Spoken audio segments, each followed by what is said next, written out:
Following is a production of Locked Up Sports.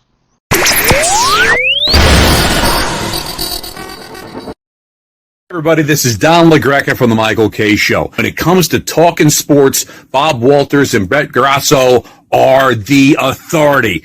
Can't wait. When it comes to talking sports, they're the authority. It's Bob Walters and Brett Grasso. It's Locked Up Sports, and it starts now. Bring them out, bring them out, hey. Bring them out, bring them out, yo. Bring them out, bring them out, hey. Bring them out. Here we go.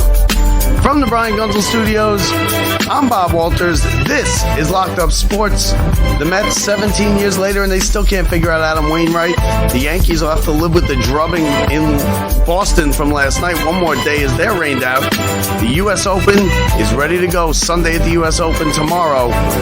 And the New York Rangers have finally found a head coach, and they have made a hire, Peter Laviolette. So all of that, but first and foremost, I'd like to wish all the fathers out there happy Father's Day.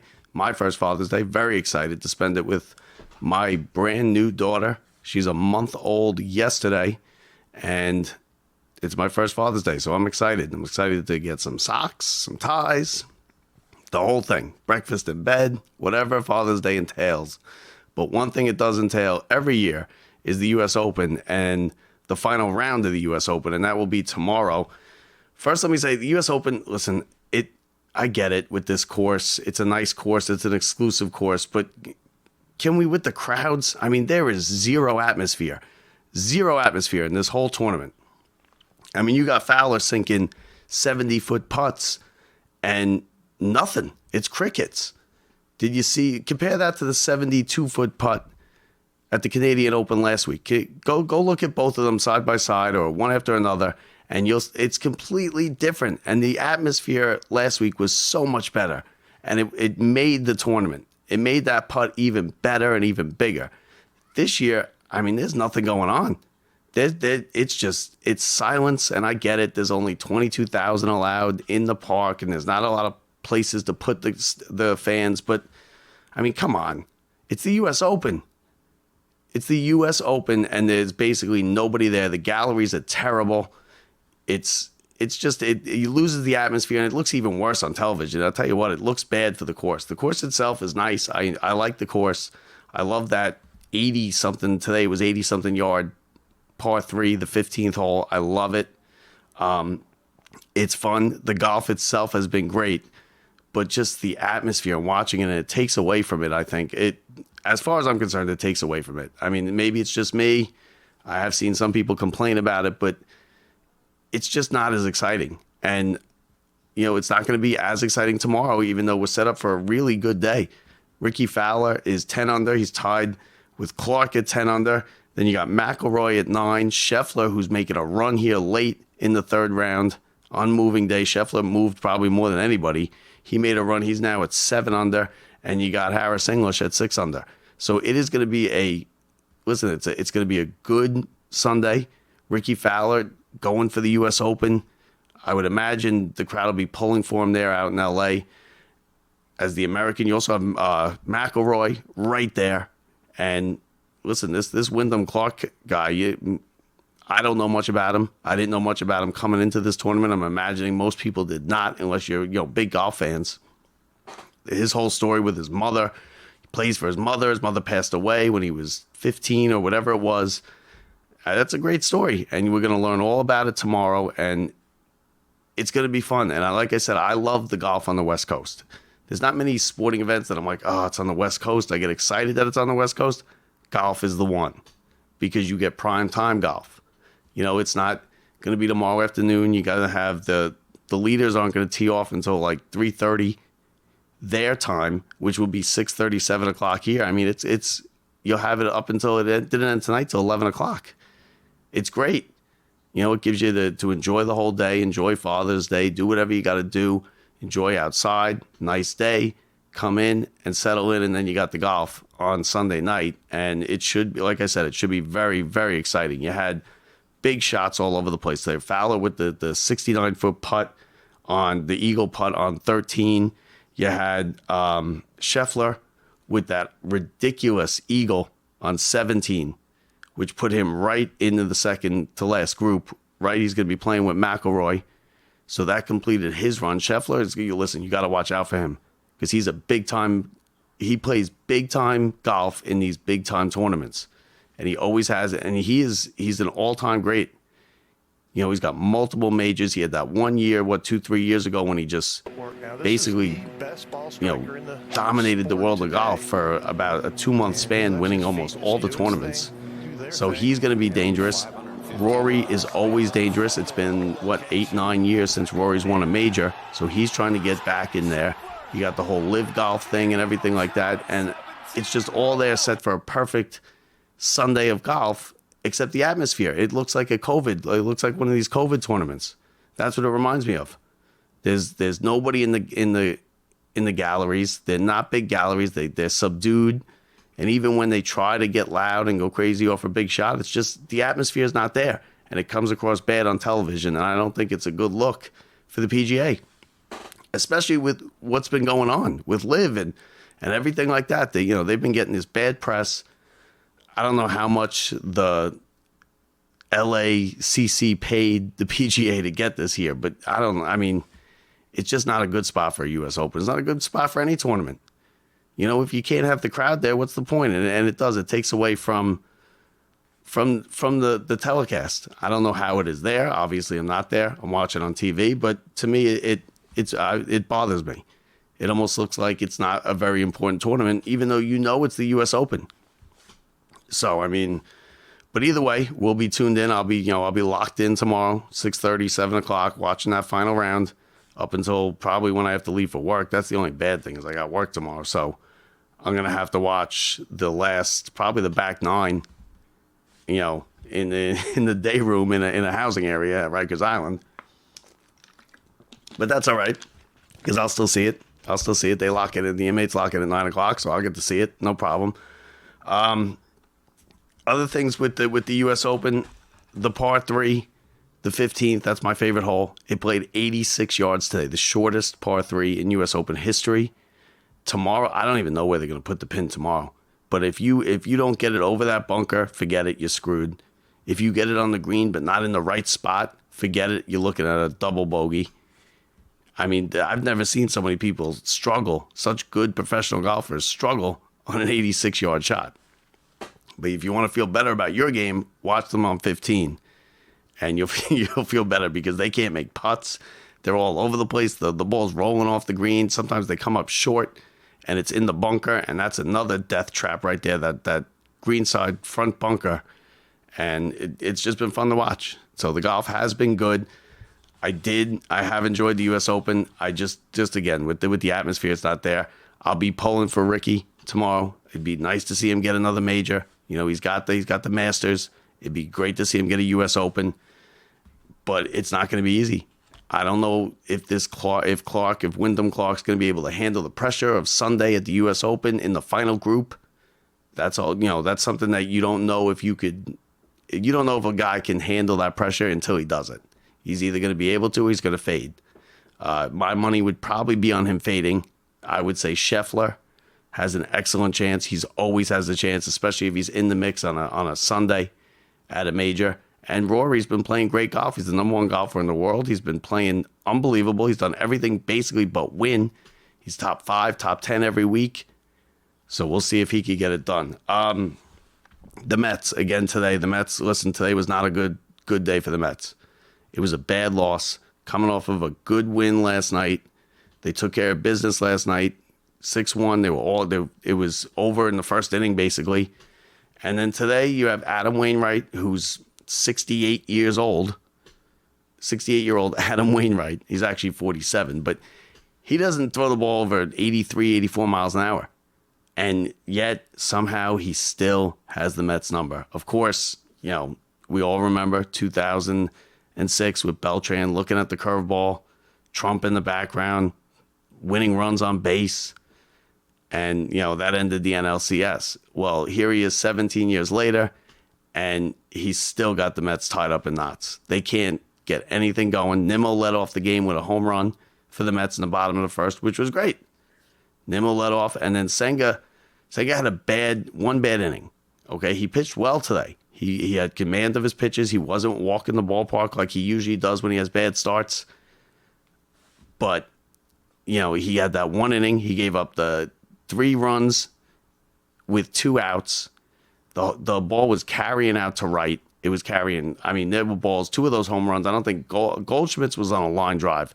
But the other Cardinals home run and Guillorme's home run for the Mets later in, I believe, the 7th inning, had no business leaving the ballpark. They were fly balls, but it got up into the wind. There were thunderstorms all over the place, and it just carried it out.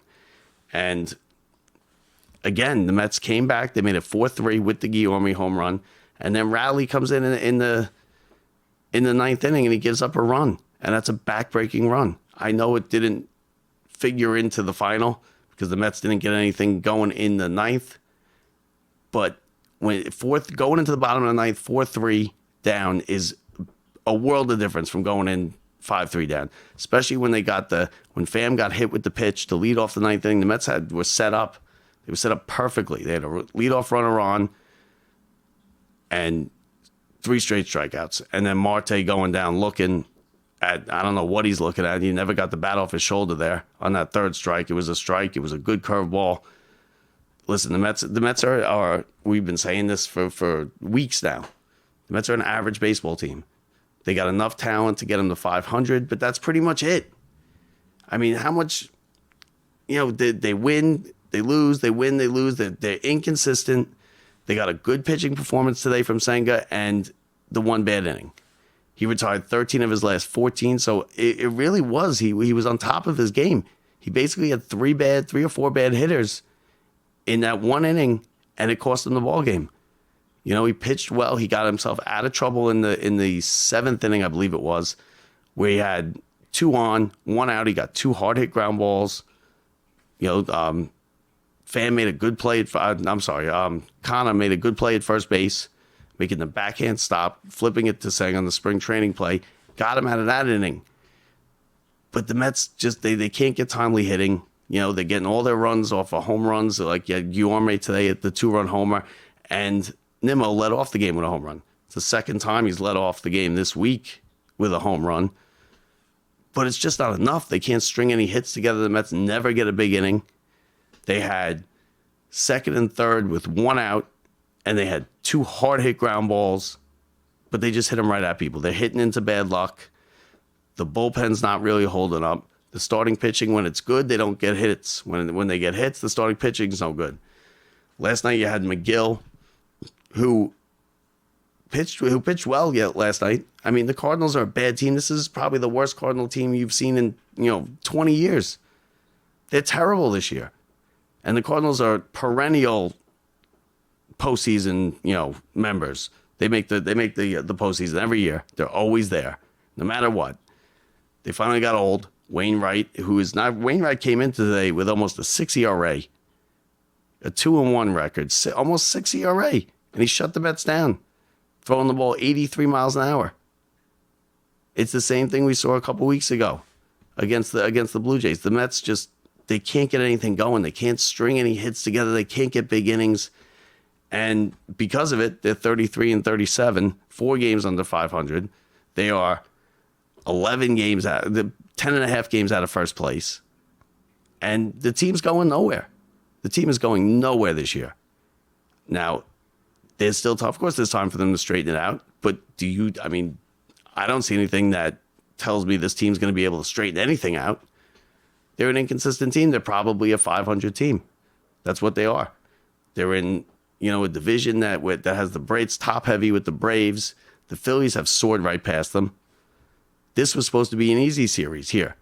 You got the Cardinals limping into town, losers of 5 in a row. They lost last night. Come back with an afternoon game.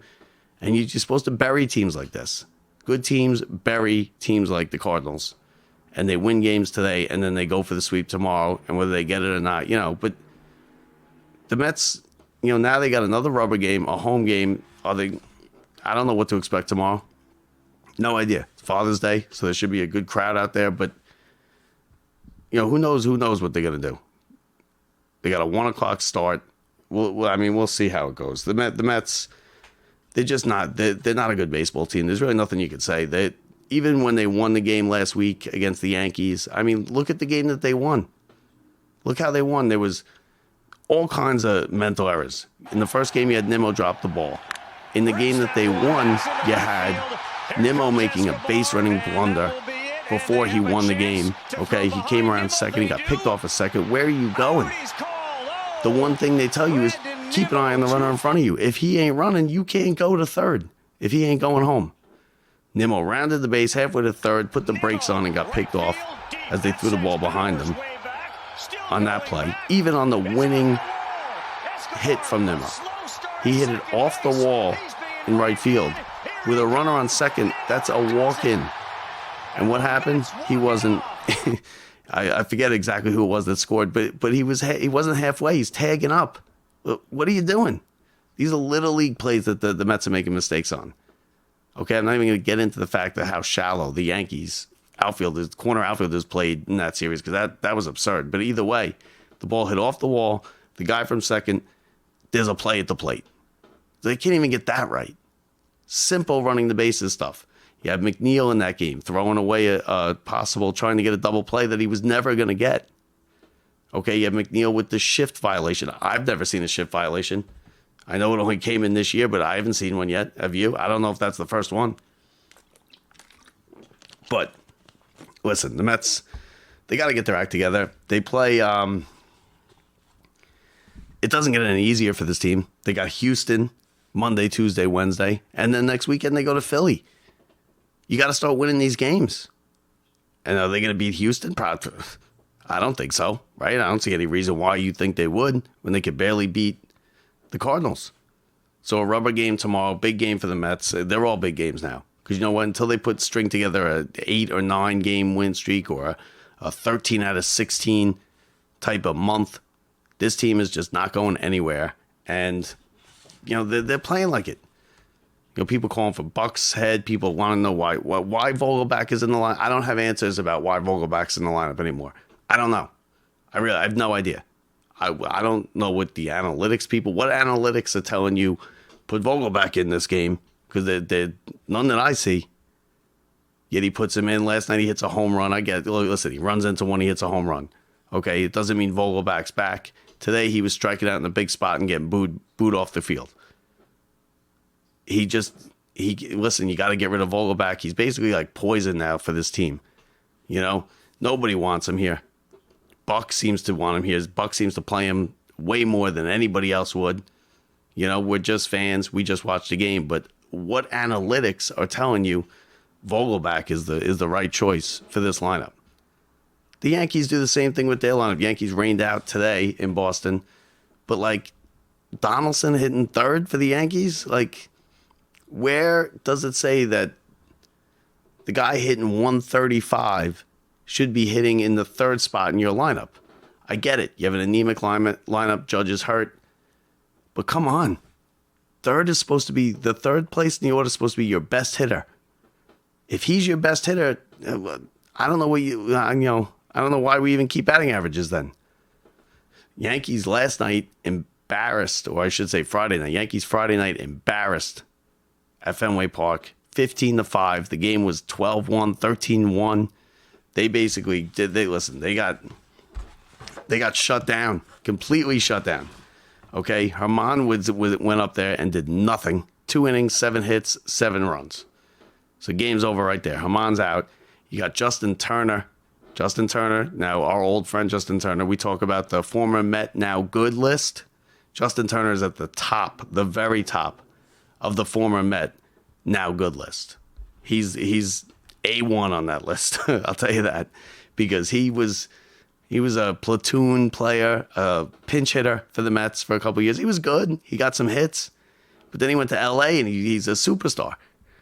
He was a superstar forever in L.A. Went on championship teams, and now he's in Boston and he's still killing the New York teams. This time it's the Yankees. 6 RBIs last night. He had a grand slam, and that was a throwaway for the Yankees. That's a throwaway game. But you can't be having throwaway games when you're 10.5 games back. The Yankees now, I get it, they're 8 games over 500, but 8 games over 500 in that division, it means nothing. it means you're 10.5 back, because Tampa started out the season, obviously, with the 13-game win streak, busted out to the big lead, and they've been playing relatively consistent ever since. They've been playing above 500. All they have to do, if you start like that, all they have to do is play above 500, and you're going to win the division. Now, you got Baltimore, who's kind of nipping at their heels.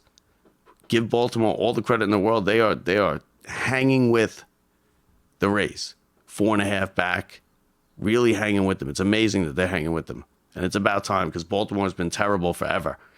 Since Jeffrey Mayer and Cal Ripken, Baltimore's been a non-factor. Toronto, right behind the Yankees, only a game behind the Yankees. So the Yankees now they lose tomorrow. They have a chance now to be in fourth place in their division.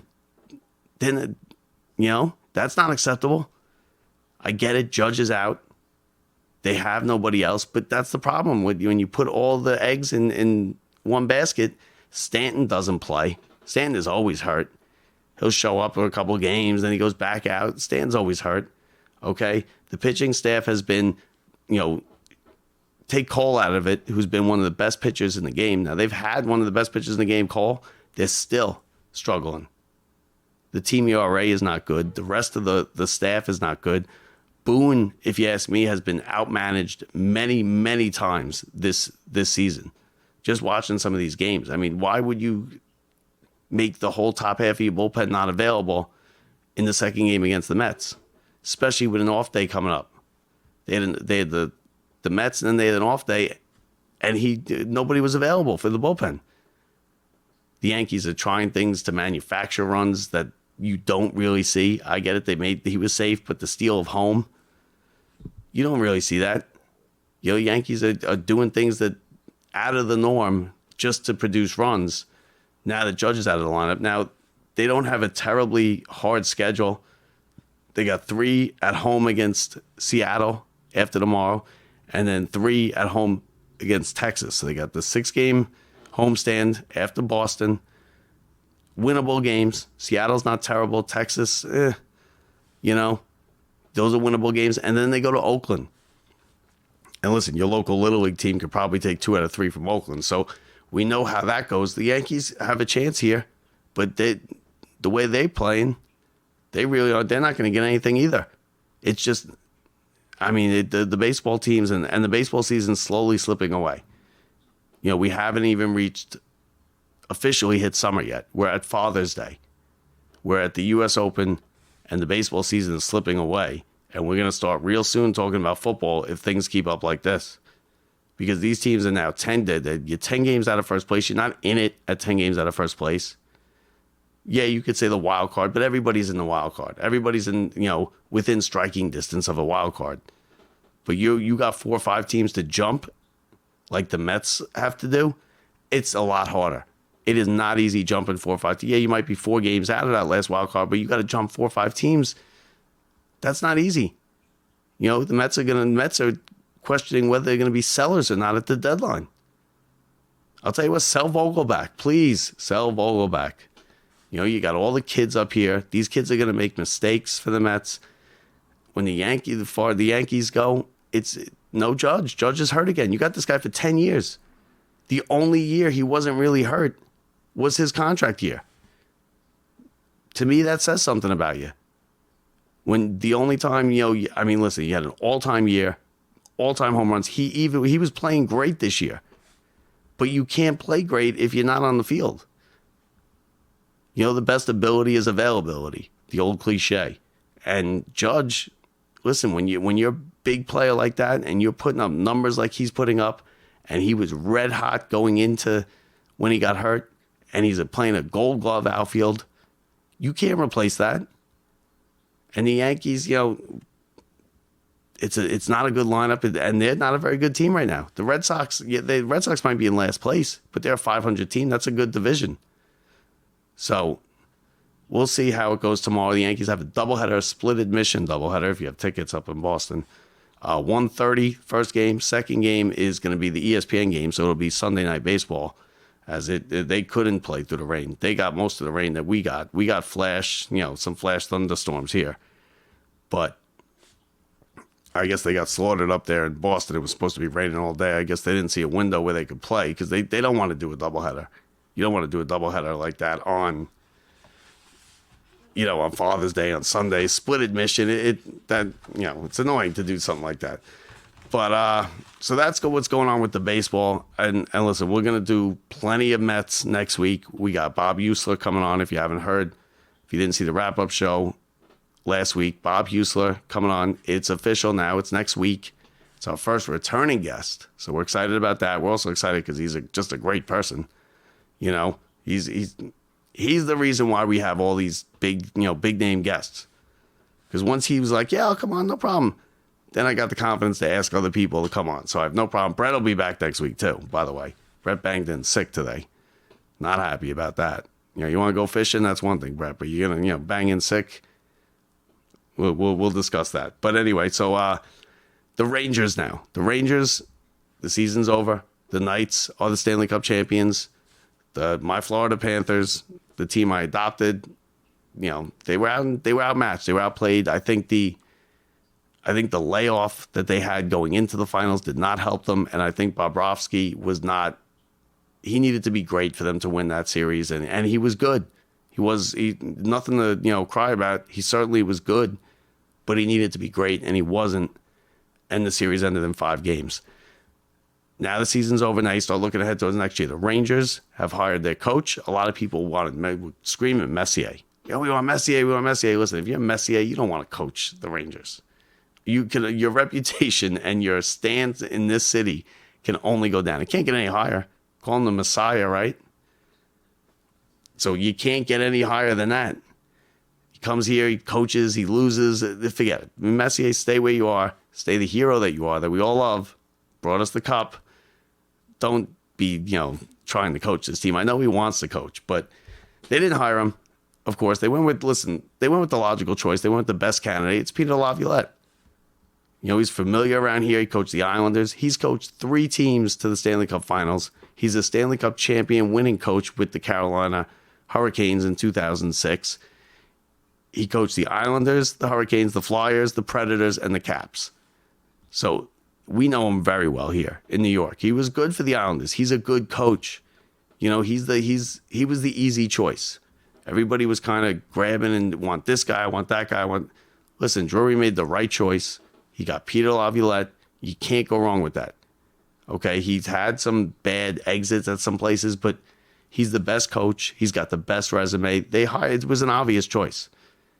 2 weeks ago, I could have told you it was more than likely 95% going to be Laviolette, and that's what they got. Now he's got some work to do.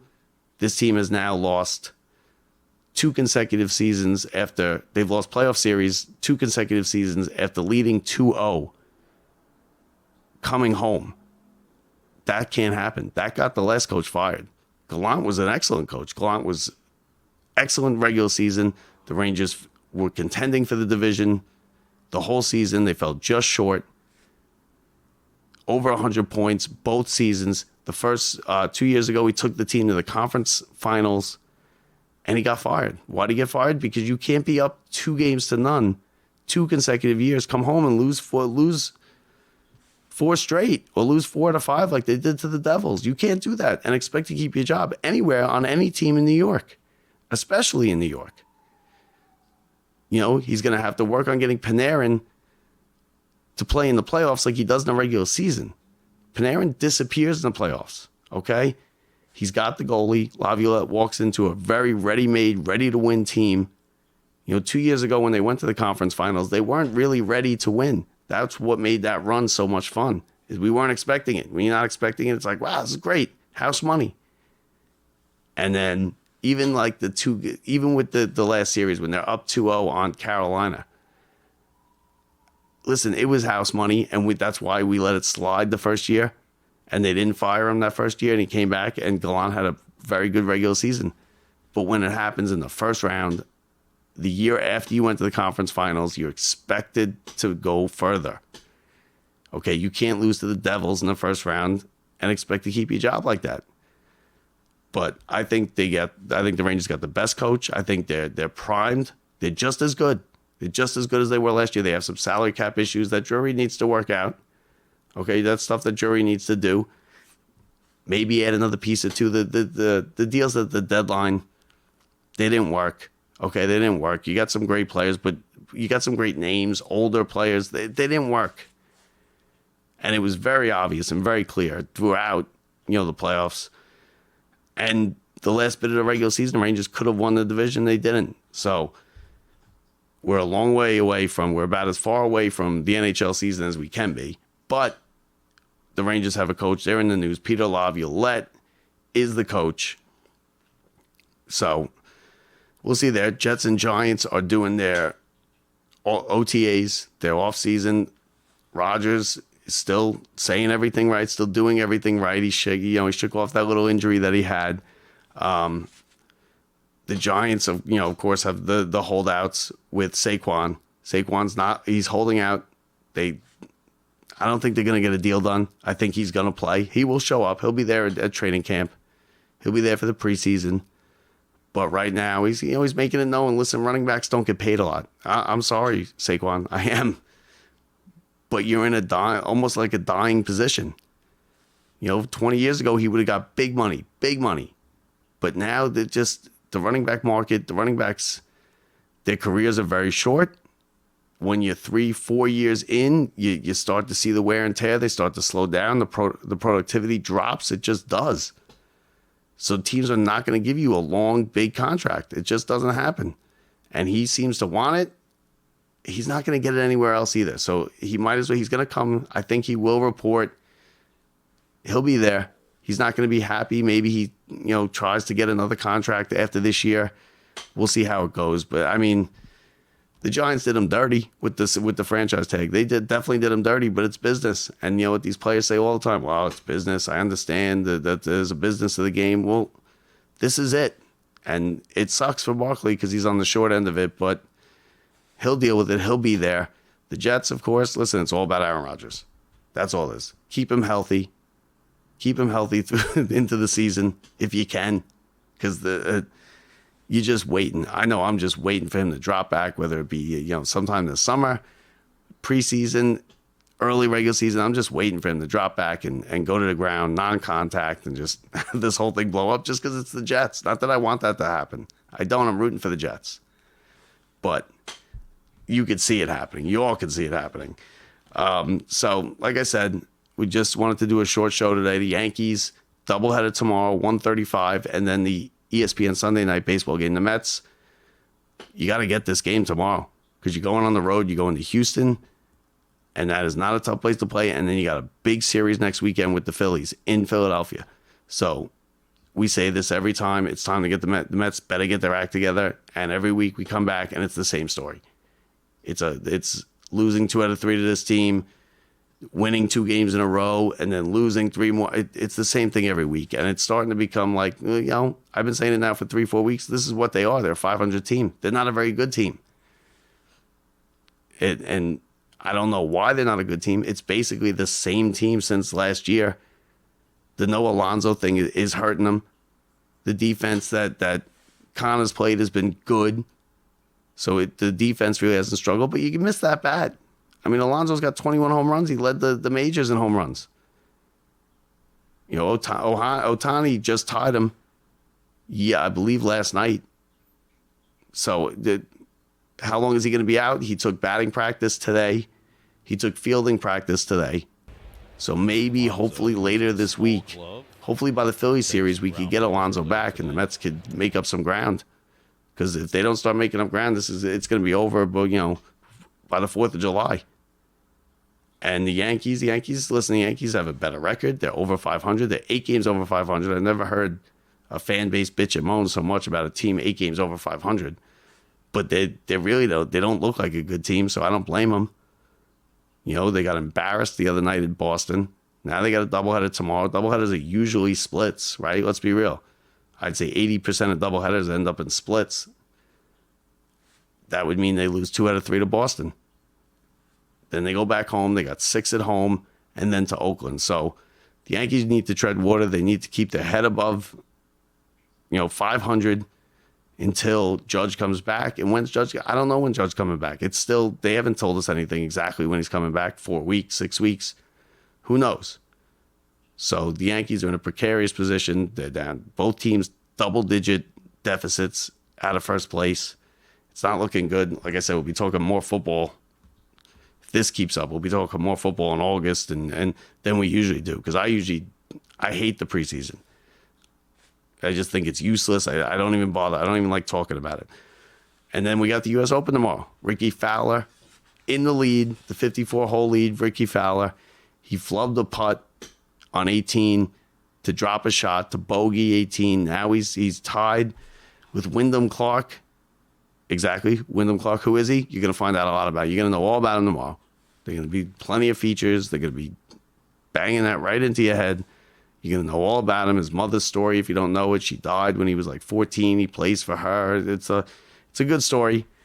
I don't know if he can handle the pressure. Tomorrow's a different kind of pressure. Sunday at the U.S. Open, Father's Day, it's a different kind of pressure for a golfer, any golfer. Sunday at the Masters is a different kind of pressure.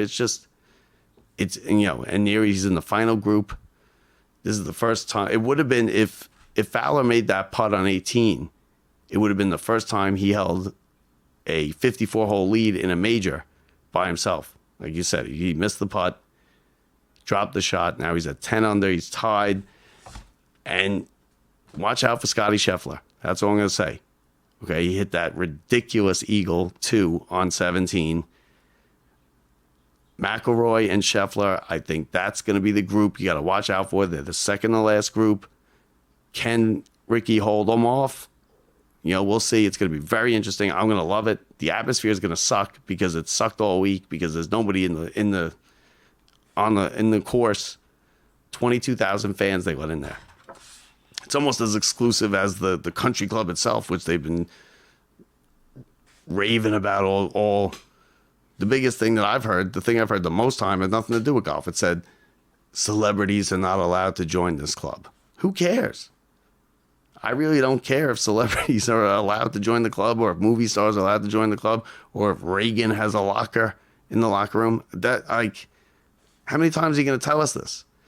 $300,000 to join the club, supposedly. The most exclusive golf club in America, they say. Yeah, well, I bet the Masters and Augusta National is a little more exclusive.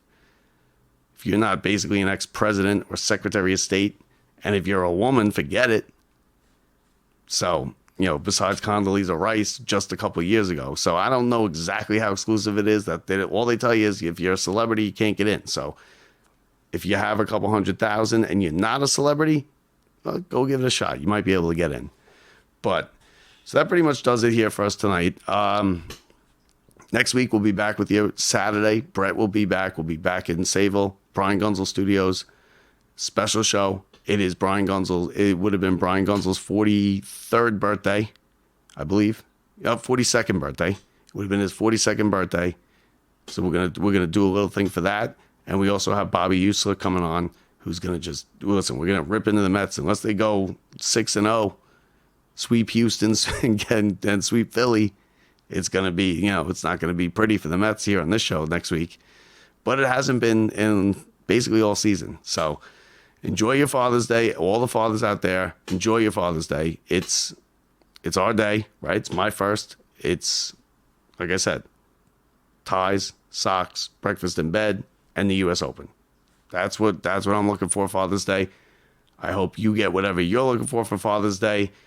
And if, treat your father right. Happy Father's Day to my father, who I know watches this. And listen, have a good day to everybody. Enjoy the golf.